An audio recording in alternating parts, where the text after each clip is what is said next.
que nous avons abordée hier soir, vous trouverez dans la série de cappuccino, McDo, c'est la question de la structure. Et je leur ai exposé mes théories, enfin, par le biais de la discussion, bien sûr, sur l'état préstructural et post-structural. L'état préstructural, ce n'est pas encore la structure, et l'état post-structural, ce n'est plus la structure, en tout cas pas dans sa pureté. Et la question que j'ai posée, c'est comment restituer la structure, une structure quelle qu'elle soit.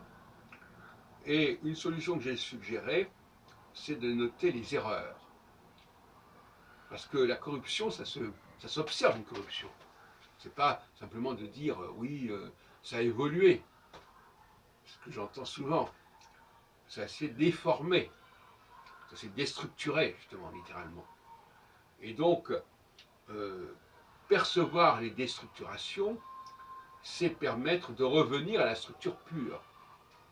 C'est-à-dire cet état d'équilibre, fragile quelque part, entre la structure et ce qui l'a précédé, et ce dont elle a pu se servir, mais sans qu'il faille en tirer des conclusions exorbitantes comme certains qui disent ça vient de tel et tel endroit, donc voilà, non, c'est souvent comme un sculpteur qui transforme le matériau de départ, et qui n'est pas dépendant, en tout cas pas tellement dépendant de ce matériau. Et puis de l'autre côté, bien entendu, les différents emprunts qui peuvent avoir complètement défiguré la structure, comme dans le domaine linguistique par exemple.